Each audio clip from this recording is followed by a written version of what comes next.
¿Qué tal? ¿Cómo están? Bueno, espero que funcione la cámara. Estoy con algunos problemas técnicos de, con la cámara de la computadora y ahora también con la cámara externa, así que espero lograr grabarles la clase. Les subí un PowerPoint les dejé un mensaje con el tema de la clase de hoy, que es movimientos sociales. Con esta clase nosotros empezamos la unidad 4, donde vamos a ver, y ustedes fundamentalmente van a tener que investigar a partir de las características y de la problematización que tenemos desarrollado en el texto de Delgado Saintud y Molina sobre movimientos sociales, para poder analizar los artículos que tienen para ver para prácticos respecto del tema. En el PowerPoint tienen un punteo bastante exhaustivo. Hoy va a ser, bueno, un ruido de la máquina. Hoy va a ser, digamos, una clase que espero que me salga bastante acotada, respecto fundamentalmente de cómo analizar estas características, cómo analizar lo que los autores plantean respecto de las características que tienen y cuándo aparecen estos nuevos movimientos sociales y la diferencia o qué diferencia se establece con el movimiento social tomado como centrado más en el movimiento obrero en la lucha de clases o en el tema de las relaciones sociales de producción como relaciones eje claves, el trabajo como eje articulador de las luchas y de la organización de la acción colectiva,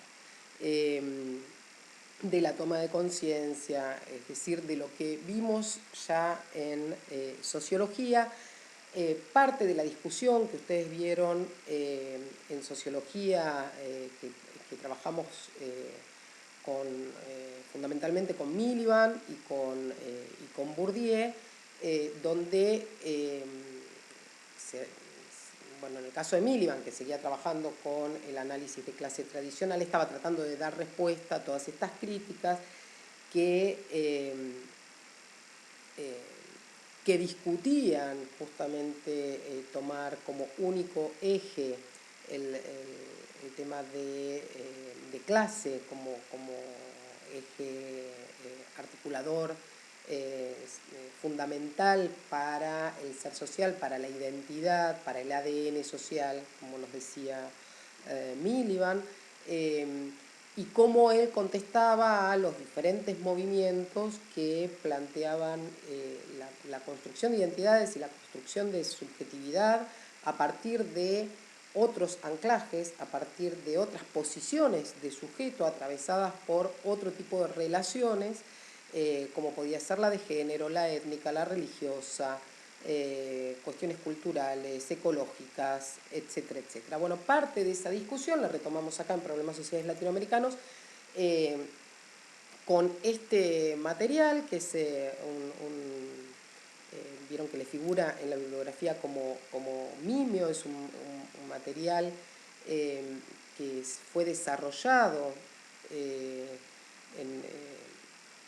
dentro de un seminario del doctorado de Ciencias Sociales de Flaxo, donde en ese seminario que dictaba Manuel Garretón, se nos pedía trabajar algunos temas desde la discusión teórica y desde haciendo una bajada hacia la perspectiva latinoamericana. Como resultado de uno de esos trabajos está esto, que figura como Mimio y digamos que lo tenemos disponible para trabajar justamente esto que nos proponen los autores, que es esta caracterización de los nuevos movimientos sociales en minúscula y en plural, para diferenciarlo de el gran movimiento social que implicaba la transformación o pretendía la transformación del sistema en su conjunto, y que parte del análisis de la lucha de clases, más centrado dentro del análisis de clase marxista, y cómo se ha problematizado la emergencia de estos nuevos movimientos sociales que aparecen a partir de los 70 en Europa y en América Latina. Entonces, bueno, para arrancar, los autores nos dan una definición que yo se las señalé ahí en el PowerPoint, que es una definición de Manuel Garretón, pero que, digamos, articula lo que otras definiciones sobre acción colectiva y sobre movimientos sociales, y parte de la identificación de que es de que todo movimiento social puede ser identificado como una acción colectiva que que se mantiene tiene cierto grado de estabilidad en el tiempo, es decir, que la podemos seguir con cierta regularidad durante el tiempo, donde se puede observar cierto grado de organización y que se plantea objetivos o que están orientadas, esa acción colectiva está orientada a cambiar alguna cuestión, alguna condición dentro de la sociedad o a el sostenimiento, es decir, que entra dentro del análisis de las prácticas, dentro del análisis de las estrategias, el sostenimiento digamos, de esa cuestión específica. Respecto de esto, hay, digamos, en la investigación, respecto de esta definición, que es bastante amplia y que nos permite encuadrar diferentes tipos de acciones colectivas dentro de esta gran definición de movimientos sociales. Lo que tenemos que tener en cuenta, bueno, también creo que se los comenté cuando cursamos sociología y cuando hablábamos del concepto de campo y cómo, creo que les había comentado, cómo el concepto de campo y juntamente con el concepto de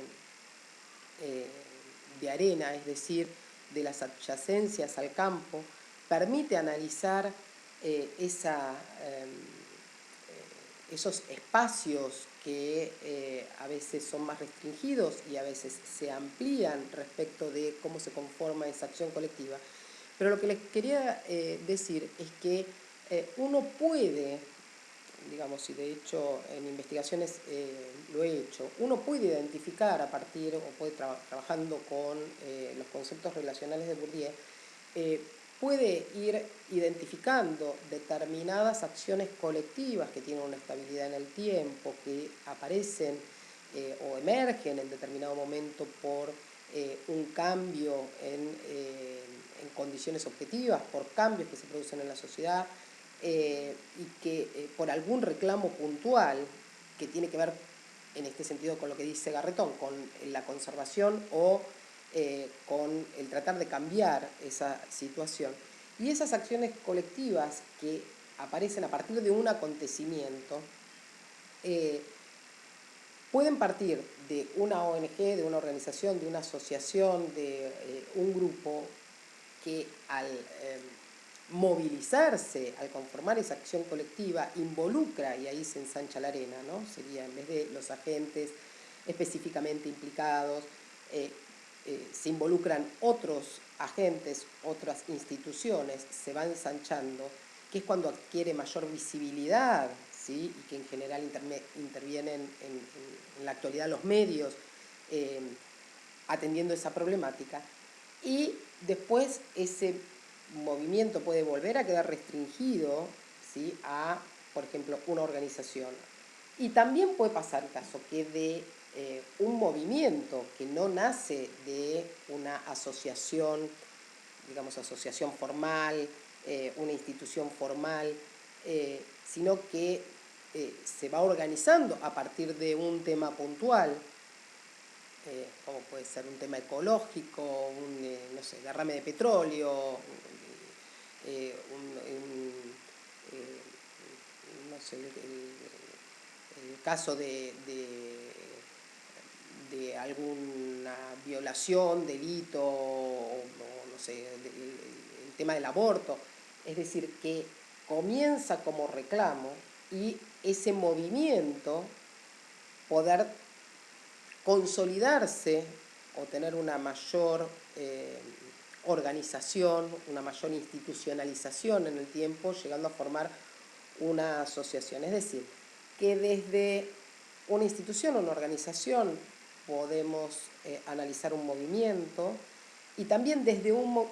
y cómo después vuelve a los agentes que están más directamente involucrados con esa problemática o que sostienen más en el tiempo su preocupación por esa problemática,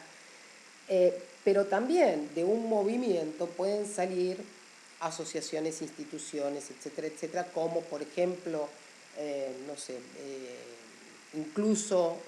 organizaciones de tipo partidaria. No sé, se me ocurre, por ejemplo, en Europa, los partidos verdes que fueron encauzando o que fueron encorsetando más, de manera más formal, el movimiento ecológico europeo, ¿sí? No sé si me siguieron, pero digo, esta definición nos permite analizar tanto un caso como el otro. Es decir, tenemos como primera característica que es una acción colectiva, ¿sí? Esa acción colectiva tiene una estabilidad en el tiempo, cierto grado de estabilidad en el tiempo. En determinado momento involucra más personas, más agentes, más instituciones. En determinado momento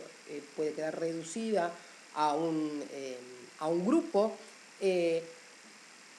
Presenta cierto nivel de organización. Digamos, no es un estallido, o puede iniciarse como un estallido, pero tiene que tener cierta estabilidad en el tiempo para ser considerado un, un movimiento social. Y tiene una orientación de acción, ¿sí? Es decir, que tiene, hay digamos, hay sentido subjetivo en términos weberianos, sentido subjetivo mental, ¿sí? Hay una orientación de acción por intereses, de nuevo, materiales o ideales o simbólicos, ¿sí? Que llevan a esa acción, tanto para preservar determinadas situaciones, determinadas condiciones objetivas, como para modificar esas condiciones objetivas o para intervenir sobre esas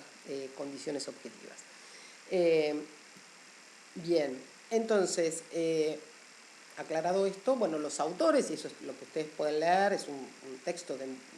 muy ameno y de muy fácil lectura. Perdón. Es cómo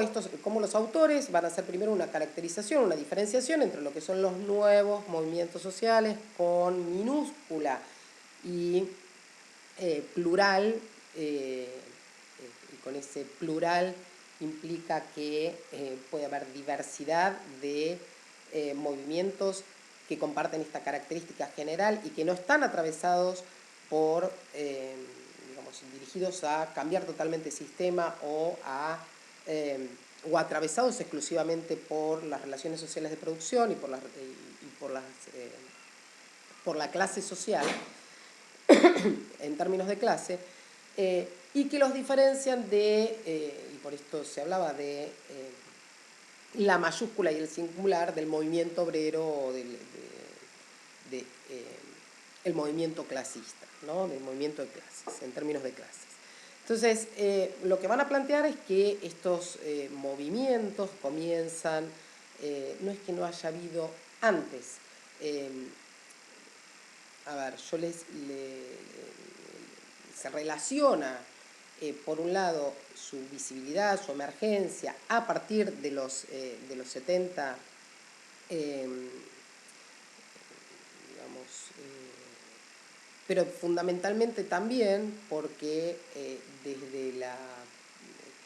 desde su problematización a partir de los 70 comienza a haber otro tipo de problematización de esos movimientos. A ver, en alguna de las clases pasadas yo les comenté cómo había habido un movimiento de inquilinos. Ese movimiento de inquilinos, antes de los 70, se lo leía desde la perspectiva del análisis de clase. Y por lo tanto, se lo incluía dentro de la acción colectiva del movimiento obrero, ¿sí? Bueno, los movimientos digamos, ahora lo podríamos analizar dentro de la historia de los movimientos por reclamos de hábitat, de tierra, no sé si se entiende lo que estoy diciendo. Es decir, aparecen paralelos y disputando espacio político, nuevos movimientos sociales, disputando el espacio, la centralidad dentro del espacio político al movimiento obrero, en esos términos, pero no es que antes no hubiera habido, sino que también hay una problematización diferente desde las ciencias sociales, que es lo que van a analizar los autores, que permite analizar esas insurrecciones, diría Foucault, insurrecciones de saberes sometidos, permite analizarlas desde otro lugar. Es decir, que hay una relación entre, digamos, entre su emergencia o digamos, la crisis de sentidos que se presenta en los 70 y los intentos de interpretación que también venían de antes, y cómo este tipo de problematización comienza a decir, bueno, no es todo lo mismo, lo podemos analizar desde diferentes perspectivas, o no a todos,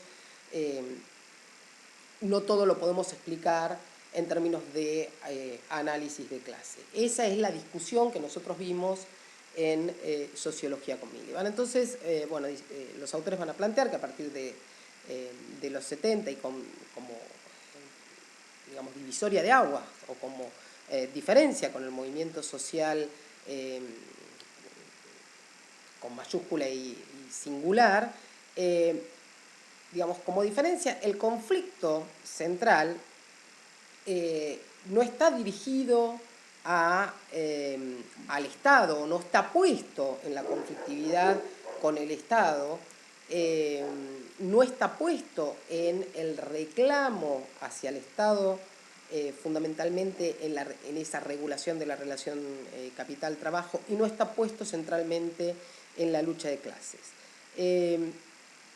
Los autores lo van a analizar entonces desde estas dos dimensiones, desde la dimensión empírica, es decir, cómo van apareciendo dentro del espacio,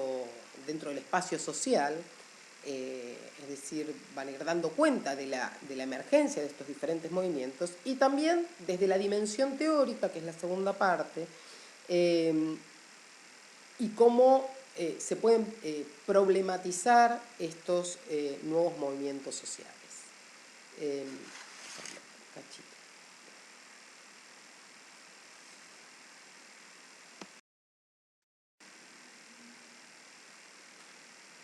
Perdón, me agarró un acceso de tos.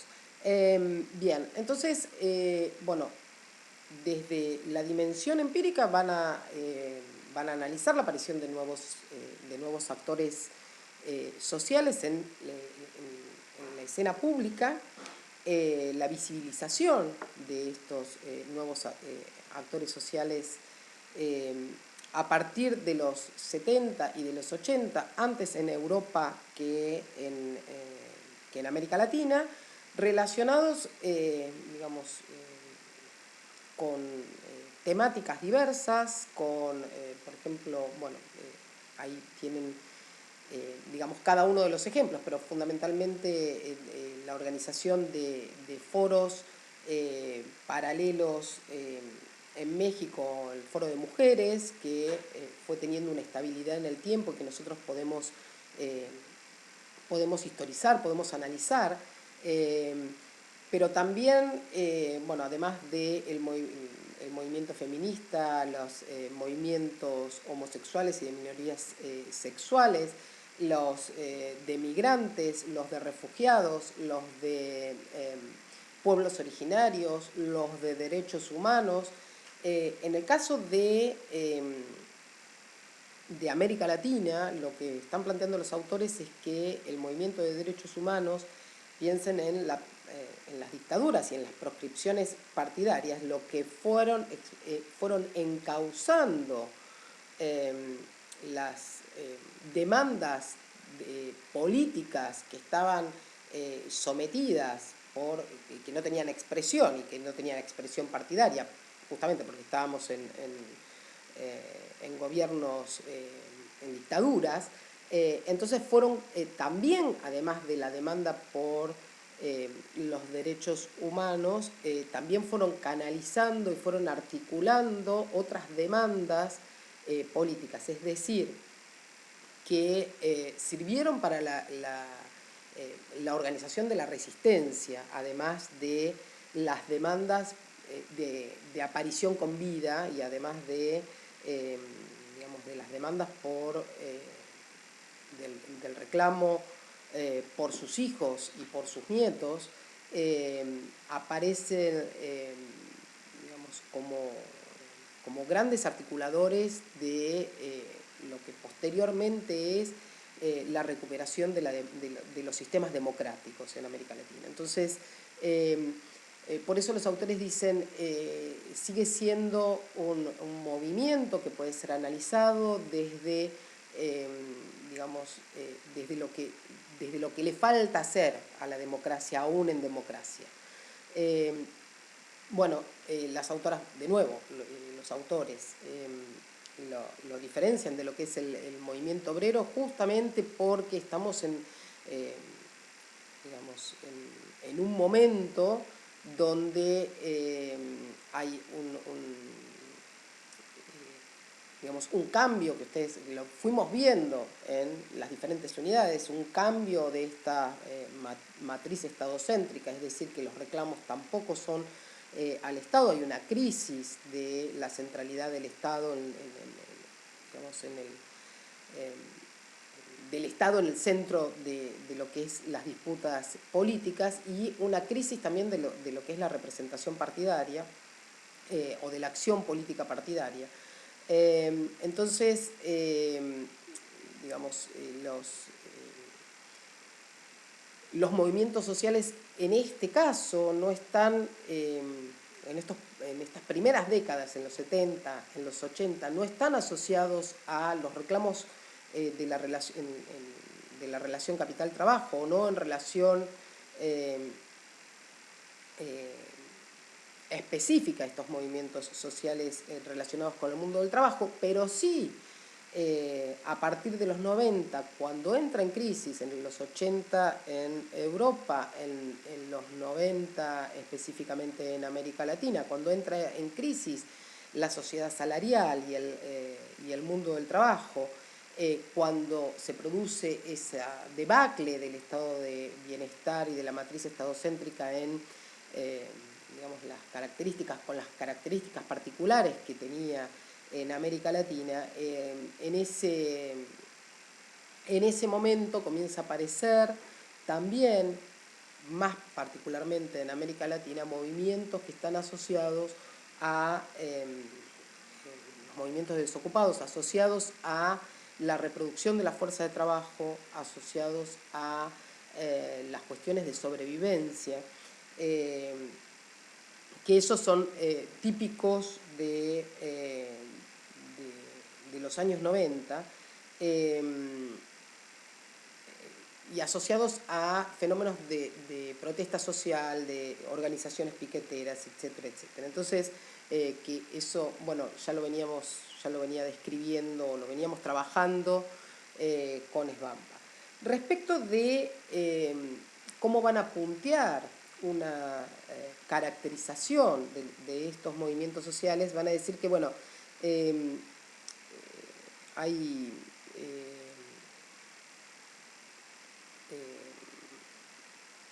en la primera dimensión, que es el análisis de la dimensión de la conflictividad que presentan los nuevos movimientos sociales, justamente la diferencia es que se pueden establecer demandas variadas, no una única demanda, no un reclamo por, digamos, por salarial o no un reclamo relacionado específicamente con el mundo del trabajo, con esas excepciones del tema de la reproducción de la fuerza de trabajo que tiene que ver con características particulares que asume esa caída del estado de bienestar en América Latina, pero el conflicto en general va a presentar, o la conflictividad se va a presentar digamos, a través de demandas variopintas, demandas variadas, respecto de temas variados, que van entonces, que incluyen diferentes áreas de la vida social, diferentes dimensiones de la vida social y no exclusivamente, digamos, la relación laboral o la relación entre capital-trabajo. A diferencia de lo que pasa en Europa, estos movimientos... Perros. Entonces, a diferencia de Europa, digamos, estos nuevos movimientos sociales no presentan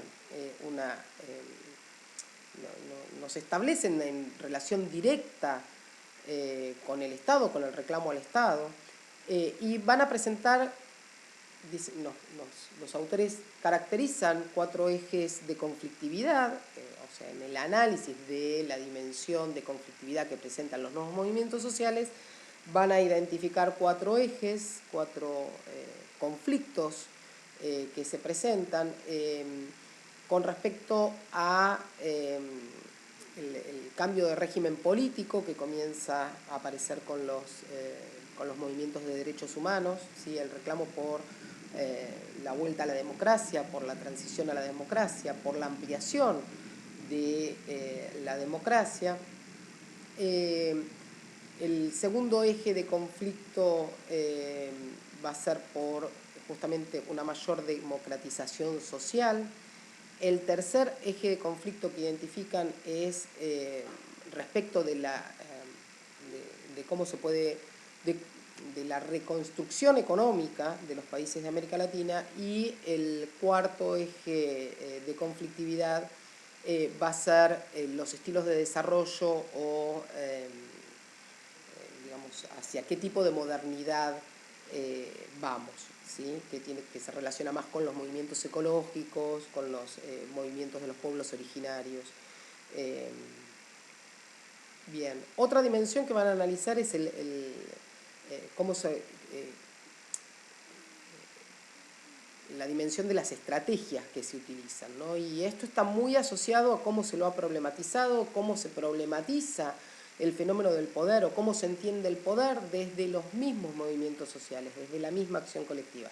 El poder como una dimensión que es inherente al tejido social, el poder como relación que atraviesa todo el tejido social, como esa organización reticular de la cual nos iba a hablar Foucault, y que por lo tanto no se presenta el movimiento social con esta idea de la toma del poder, sino que lo que se van a plantear son estas microdisidencias, ¿sí? En términos de micropoder, microdisidencias respecto de, y acá también bueno, lo van a plantear mejor cuando analicemos la parte de problematización teórica, pero también microdisidencias respecto de las posiciones hegemónicas, ¿sí? Digamos, van a presentar también una caracterización diferente de estos movimientos respecto de otra dimensión, que es la dimensión política y la dimensión cultural, que es central en los nuevos movimientos sociales. A ver, no, lo charlamos cuando hablemos de la parte teórica. Digamos, hay una diferencia, una antinomia, una perspectiva diferente que la que presentaba la posibilidad de articular demandas con los movimientos, con los partidos políticos tradicionales. Entonces, todos estos movimientos sociales establecen estrategias de visibilización, de puesta en escena, de aparición en la escena pública, y digamos, a lo que se apela es a conseguir esa visibilidad, esa... sí, Eh, digamos, en esta dimensión lo importante es la visibilización y el reconocimiento, relacionado con, digamos, la otra dimensión que van a analizar, el otro eje que es el de la comunicación en los medios masivos y ahora en las redes sociales, ¿sí? A través de las redes sociales, donde, digamos, el poner en el espacio público, hacerse visibles en el espacio de lo público, llevar temas digamos, que discuten ese límite entre lo que se consideraba público y lo que se consideraba del ámbito de lo privado. Es decir, llevar temas como, por ejemplo, la marcha del orgullo gay, que es una marcha que digamos, dentro del movimiento hace visible algo que desde, digamos, la cultura tradicional corresponde a la esfera de lo privado, en esta distinción entre público, privado e íntimo, ¿sí? Y cómo, digamos, estas microresistencias, al hacerlo visible, al ponerlo en el espacio de lo público, lo que están discutiendo es el reconocimiento. Es decir, por eso les decía, se relaciona con el otro eje que van a analizar, que es el de la comunicación, en la utilización de los medios masivos de comunicación, de las redes sociales, también como, digamos, para esa disputa respecto de las cuestiones simbólicas, del reconocimiento del otro, de la relación con el otro. Entonces, digamos, lo que está en discusión también es la construcción de sentido. Recuerden, yo remito a cuando veíamos Bourdieu o cuando veíamos Weber, cómo cada cultura puntúa, establece, jerarquiza, valoriza determinados aspectos respecto de los otros, y cómo hay desde, desde esa cultura hegemónica, cómo hay una imposición que en términos de Bourdieu puede ser vista como violencia simbólica respecto de cuáles serían los gustos legítimos, las visiones de mundo legítimas, bueno, lo que se intenta correr, lo que se pone en disputa, son esas jerarquizaciones de mundo, esas cosmovisiones, esas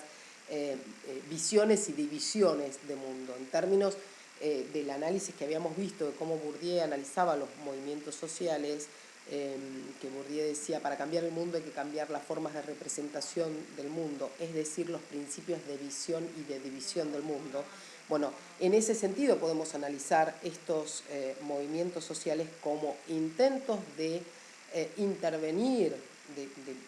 esas microresistencias, de intervenir en el ámbito de los sentidos sociales, en el ámbito de lo simbólico, para cambiar las formas de presentación, los principios de visión y de división, para cambiar esas formas de representación. Digamos, estos ejes obviamente que están relacionados, no todos los movimientos tienen que presentar las mismas características en todos los ejes, sino que es una caracterización. Otra de las características que van a analizar los autores es esto que les comentaba, ¿no? La diferencia entre el espacio de lo público y lo privado. Yo agregaría lo íntimo, ¿sí? Los límites entre público, privado e íntimo, y cómo se corren y cómo se presentan de manera diferente en escena, muchas veces como provocación, como también desde el arte, como desde esa puesta en escena, para, digamos, para poner en cuestión estos sentidos. Entonces, bueno, esa división entre público y privado característica de la modernidad, entre lo que se puede mostrar en público y lo que tiene que quedar reservado para la esfera de lo privado, también es algo que discuten estos movimientos sociales. Bien, entonces lo que nos van a decir los autores es que esto va a plantear conflictos, digamos, en torno a la intimidad, en torno a la identidad, en torno a lo diferente, a las relaciones de poder, a la cultura, a la subjetividad, a lo simbólico, es decir, a esos principios de visión y de división. La segunda cuestión que van a analizar son las cuestiones de problematización, es decir, cómo van cambiando las perspectivas teóricas para el análisis de la acción colectiva sostenida en el tiempo, con grado de organización, es decir, del análisis de los movimientos sociales. Entonces, van a plantear nuevas perspectivas teóricas. En realidad, digamos, las perspectivas teóricas, la teoría crítica y las teorías culturales, o la incorporación de los análisis culturales a el análisis de los movimientos sociales y de la cuestión de la identidad, de la subjetividad, la vuelta, lo que los autores nos llaman la vuelta a la subjetividad dentro de las teorías, y que ponen en crisis las perspectivas deterministas o las perspectivas estructuralistas, es un corrimiento teórico que yo ya creo que también se los he comentado, es algo que se viene dando desde 1920 en adelante, es decir, desde 1923, desde el Instituto de Frankfurt, desde la Escuela de Frankfurt, donde se ponía, comienza a leerse el materialismo histórico, incorporando cuestiones culturales, incorporando las cuestiones subjetivas de la mano de la incorporación de Weber, pero también de los aportes de Simmel, de los aportes de Lukács, de los aportes de otros autores, digamos, esto que yo les había contado en sociología, que son la primera generación de la Escuela de Frankfurt y después la segunda generación, y cómo después aparece la teoría crítica, digamos, incorporando y tratando de superar estas tensiones que atravesaron la teoría social desde sus orígenes entre objetivismo, subjetivismo, acción individual, acción colectiva, acción-estructura o agencia y estructura, que nosotros vimos, digamos, esa discusión en sociología, es decir, que es, digamos, que vimos estas críticas a la perspectiva estructuralista y al determinismo de la mano de un Bourdieu, de la mano de Foucault, desde la filosofía. Para los que cursaron el cuatrimestre pasado, bueno, también los aportes de Simmel y los aportes de Goffman, es decir, hay, digamos, numerosas discusiones teóricas que intentan incorporar dentro de la problematización teórica, intentan incorporar esa dimensión subjetiva, la capacidad de agencia del actor, y eso es lo que se recupera para el análisis de estos nuevos movimientos sociales. Esos son los debates en torno al objeto, en torno al objeto movimiento social, en torno al objeto acción colectiva, y cómo se va problematizando desde diferentes vertientes que intentan incluir la subjetividad. Entonces, es lo que los autores llaman el retorno de la subjetividad, el regreso del actor contra el determinismo. ¿sí? Ya lo discutimos en sociología, digamos, si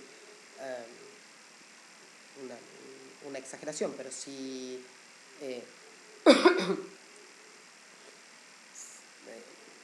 si la estructura va a cambiar sí o sí por por determinaciones, por cambios que se dan a nivel de la estructura, independientemente de la acción eh, de los agentes, de los individuos, entonces me quedo sentada en la puerta de mi casa a que pase la revolución por adelante. Es decir, que son críticas que nacen de de las mismas teorías que se van renovando y van incorporando,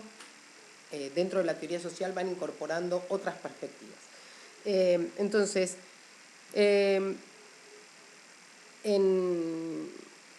digamos,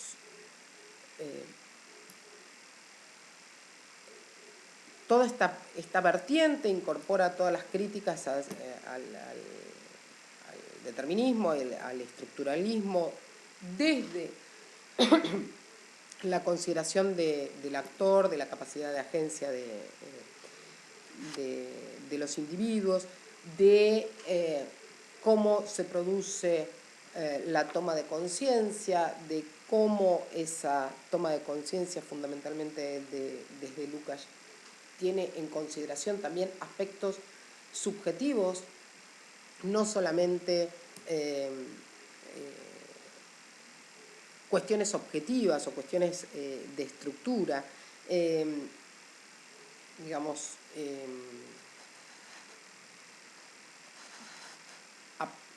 se corre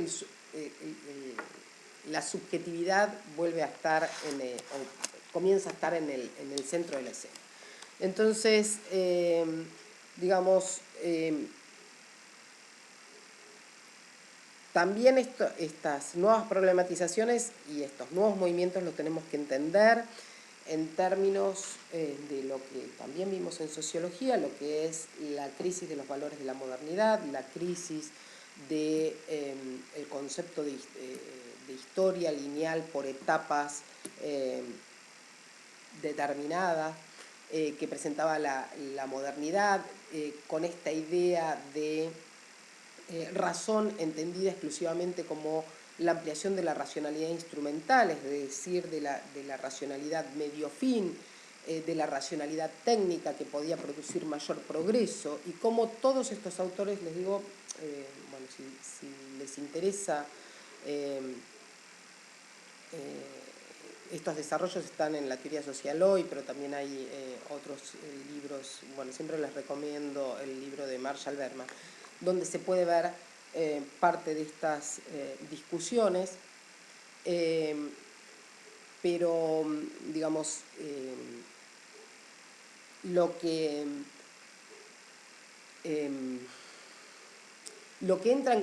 entra a discutirse es ese proyecto de la modernidad, del individuo autocentrado, de racionalidad, la discusión que hacen bueno, la escuela de Frankfurt, pero fundamentalmente Horkheimer y Adorno, y también un Marcuse, cuando dicen, bueno, en nombre de la racionalidad se cometieron los mayores crímenes, los mayores genocidios, ¿no? Cuando, vuelvo a repetir lo que ya les dije, en sociología, cuando se produce Auschwitz, cuando se tiran las bombas atómicas, ponen en cuestión esto de mayores grados de libertad del hombre, mayores grados de autonomía, mayor grado de racionalidad. Entonces, frente a la racionalidad o a una modernidad concebida exclusivamente desde la racionalidad instrumental, lo que van a oponer estas teorías es considerar la razón, por eso es la modernidad como proyecto inacabado, considerar la razón, pero no solo la racionalidad en términos instrumentales, sino la razón valorativa, otro tipo de racionalidad y la razón práctica, ¿sí? La recuperación de las experiencias y de las prácticas. Entonces,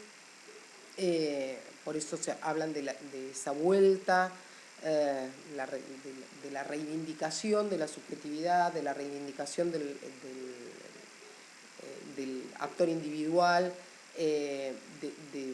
sus prácticas, de sus acciones, de su subjetividad en el espacio de lo público. Entonces, bueno, eso es una de las cuestiones que señalan los autores. Otro tema es, y relacionado con esto, es la discusión respecto de la identidad. Y también sobre cómo se va construyendo esta identidad y cómo, digamos, hay diferentes, vuelvo a los que cursaron el cuatrimestre pasado, esto está bien claro en Simmel, cómo hay diferentes posibilidades de construcción de identidad desde diferentes posiciones de sujeto que digamos, que permiten que me identifique por alguna, en términos de alguna dimensión o de algún problema de la vida social o de algún área de la vida social, es decir, que a ver, uno de los autores que trabaja el tema, que es maravilloso como lo trabaja respecto de la diferencia entre igualdad o desigualdad y diferencia, ¿sí? Y que habla de las posibilidades de diferente construcción identitaria, es Castoriadis, ¿sí? En Castoriadis dice, bueno, se puede construir ese área de solidaridad, esa área de identidad a partir de el tomar determinada característica, propiedad, dimensión, área, como la totalidad. Entonces yo, por ejemplo, me puedo identificar en tanto tomando una cualidad, una propiedad mía, me puedo identificar en tanto mujer. Me puedo identificar y tomar esa propiedad, esa característica, que no es mi totalidad, pero tomarla en un proceso metonímico, ¿sí? Tomar una parte por el todo, tomarla como lo que atraviesa en determinado momento es el eje de mi identidad. Puedo tomar, no sé, un problema ambiental o una cuestión que atraviesa la dimensión ecológica ambiental como el eje que atraviesa mi construcción o el humanismo, es decir, diferentes posiciones. ¿Por qué? Porque nosotros habíamos visto que a partir de las teorías que discuten fundamentalmente en Foucault, en Bourdieu, bueno, en todas las teorías posteriores, desde la teoría crítica o desde la segunda ola de la Escuela de Frankfurt en adelante, el sujeto como el punto donde el punto axial de intersección de diferentes relaciones que lo atraviesan, y a partir de esa intersección de círculos de inscripción por donde está atravesado el individuo puede tomar cada una de esas áreas, cada uno de esos círculos de inscripción como en la construcción de su identidad. Entonces, bueno, otro de los temas que se discute y que acá plantean los autores es el tema de la identidad. Digamos, que en principio la modernidad lo había asociado esa posibilidad de construcción identitaria a la conformación del Estado-Nación, es decir, y que eso también lo vimos, y cómo hay una imposición, una violencia simbólica sobre otro tipo de identidades étnicas, religiosas, culturales, de grupos, etcétera, a través fundamentalmente a través de la imposición del idioma, a través de la imposición de un idioma único sobre un territorio o de un tipo de cultura hegemónica sobre un territorio. Entonces hay una reemergencia de esas voces soterradas o de esas prácticas que fueron descalificadas, de esas identidades que fueron digamos, confiscadas o que fueron negadas, ¿sí? Entonces, los autores nos hablan de reemergencias, de identidades colectivas, ¿no? De identidades que son identidades en construcción. El tema de cómo se construyen esas identidades, ¿no? Y de la construcción identitaria como plataforma de participación o de plataforma de la resistencia. Entonces,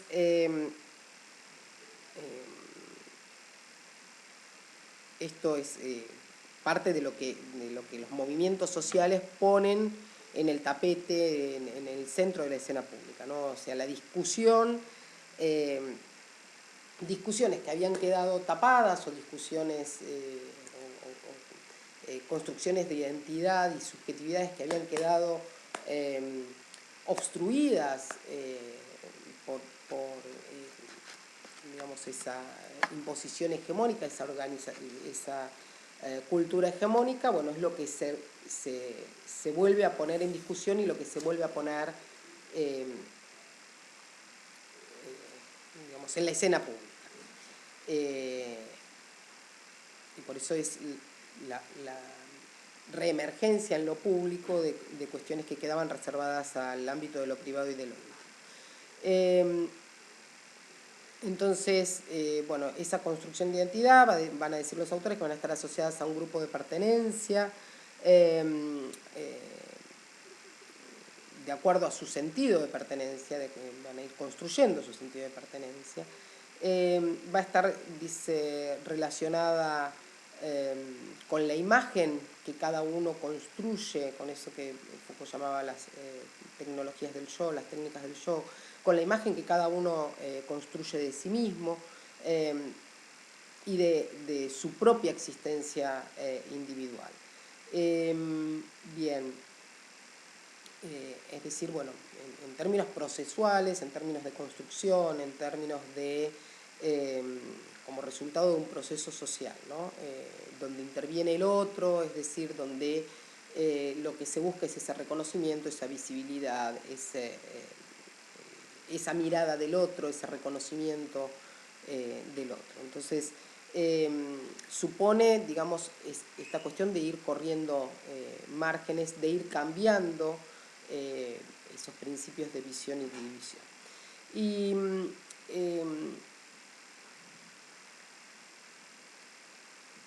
otra de las cuestiones que van a analizar los autores es que como característica, si en el movimiento social tradicional, con mayúscula y singular, digamos, el movimiento se organiza o se posiciona o pone sobre la mesa el tema de la desigualdad, que tiene que ver con esta desigualdad económica, con la desigual distribución de los bienes, de los recursos, fundamentalmente materiales, y pone esto sobre el tapete, ¿no? Digamos,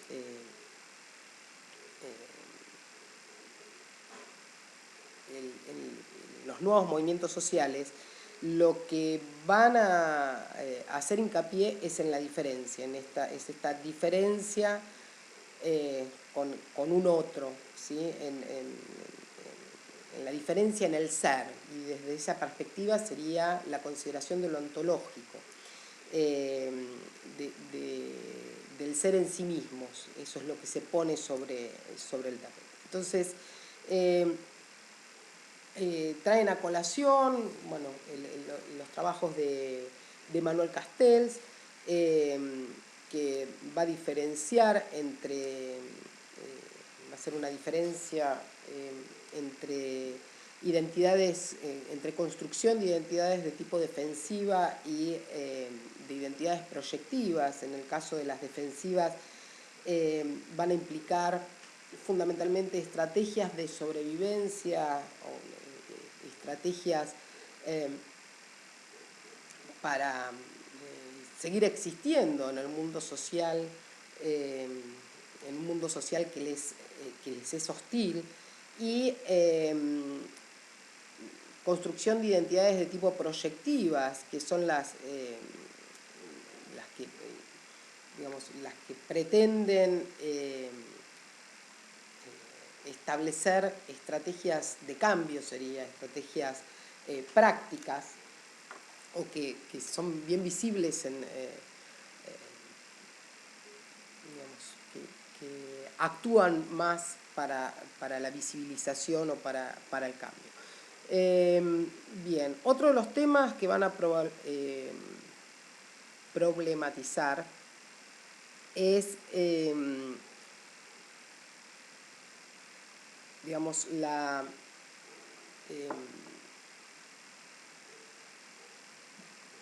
el tema de la concepción que hay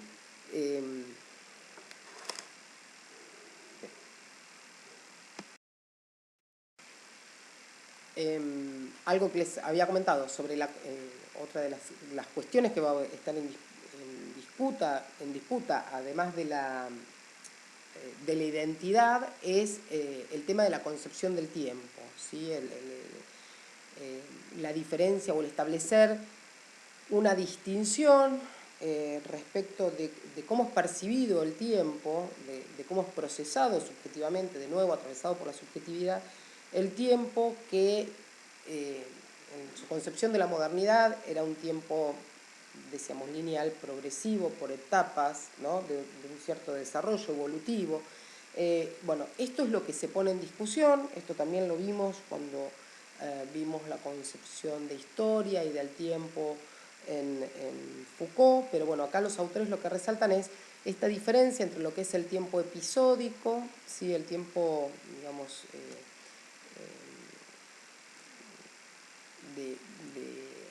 de los hechos, ¿sí? Y el tiempo atravesado por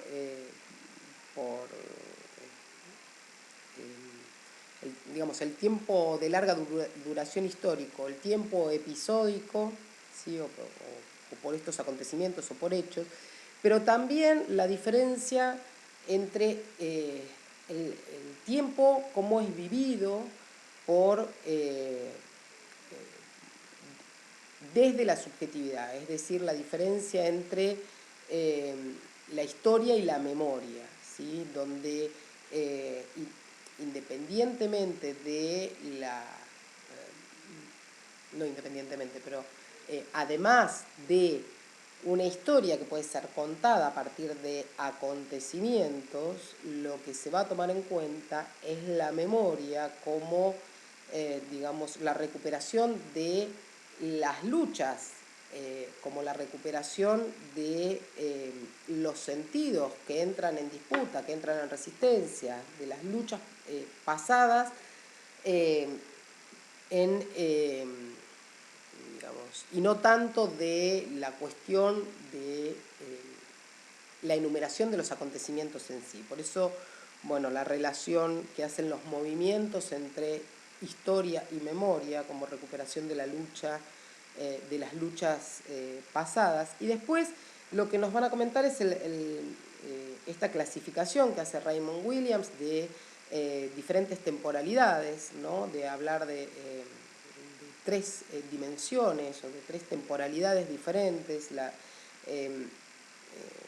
de del pasado arcaico, que es el tiempo o el tiempo arcaico, que es el tiempo que se puede recuperar, pero que, digamos, cuyos efectos y cuyas relaciones han quedado en el pasado, es decir, que se recupera como historia, ¿sí? Como ese tiempo, no sé, que podemos ver en los museos, pero que no nos atraviesa en nuestra pertenencia, en nuestra identidad, en nuestra subjetividad en la actualidad. O sea, que lo podemos recuperar como algo, como objeto de estudio. El pasado residual, que es, digamos, ese pasado que pervive algo, aunque sea resignificado, aunque sea digamos, no como tiempo acumulativo, sino como esa idea de caleidoscopio que aparecía en Bourdieu, ¿no? Pero que sobrevive en el presente, algo de ese pasado, algo de alguna tradición sobrevive en el presente. Bueno, ahora estamos cercanos a pasado hace pocos días, este, por ejemplo, esta celebración del Día de los Muertos y el Día de los Santos. Por ejemplo, bueno, hay sociedades donde eso que es parte de una tradición, es parte del pasado, es un pasado residual, porque sigue estando presente y sigue conformando parte de sus relaciones, de su identidad, de sus formas de organización social, parte del sentido de la comunidad, se va celebrando en esos festejos en México. No sé si vieron alguna noticia, pero si no, y no solo como festejo, como puede ser el carnaval, que se transformó en una fiesta y que fue cambiando el carnaval en Argentina, sino, salvo en algunos pueblos del norte, sino que es un pasado que está muy presente en el... no sé si vieron, por ejemplo, la película Coco. Si no la vieron, se las recomiendo, que es maravillosa. Bien, y el pasado emergente, que es ese pasado que es recuperado desde la memoria de las luchas, y que es resignificado en el presente. Es decir, que por eso es emergente, porque aparece como acontecimiento en el presente y puede ser, tiene, digamos, presencia y nuevos significados, o articula nuevos significados.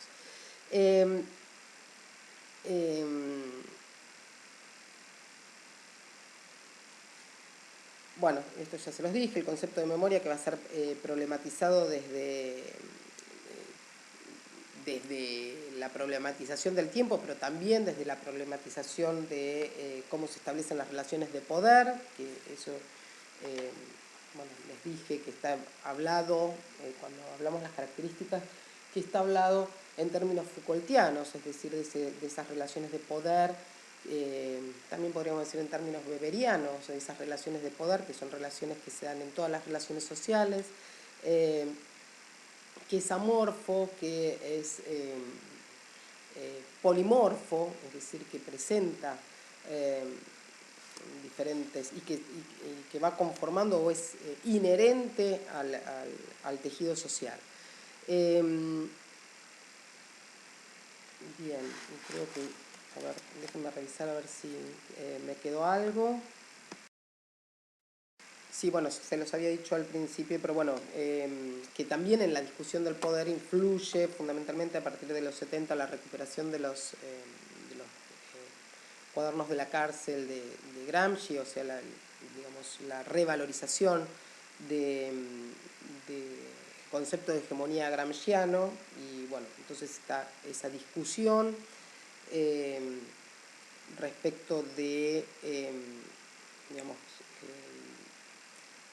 respecto al concepto de dominación y respecto de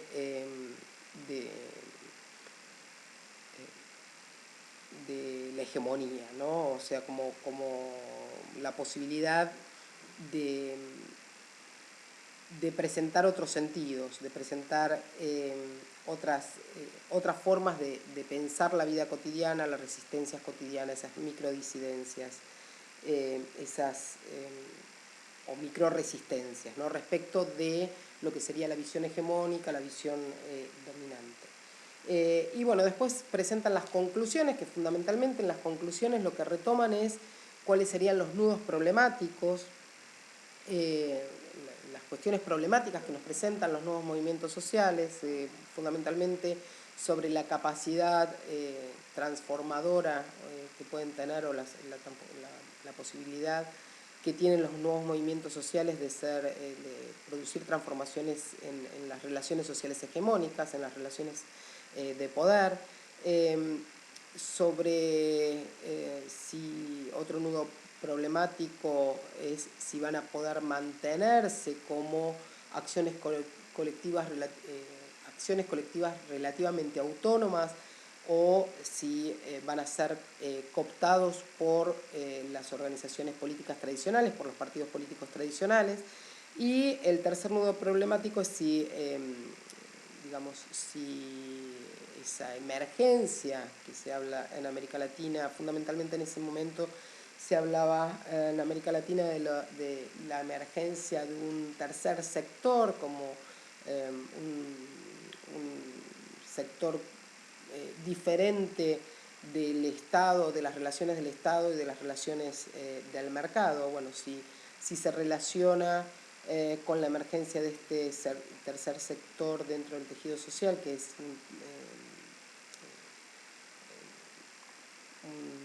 si este tercer sector va a significar el fortalecimiento de la sociedad civil o no, y en qué términos. Eso sería un poco la discusión que da. Bueno, no me quedó tan corta como esperaba la clase. Vamos a seguir hablando de este tema cuando hablemos la clase que viene respecto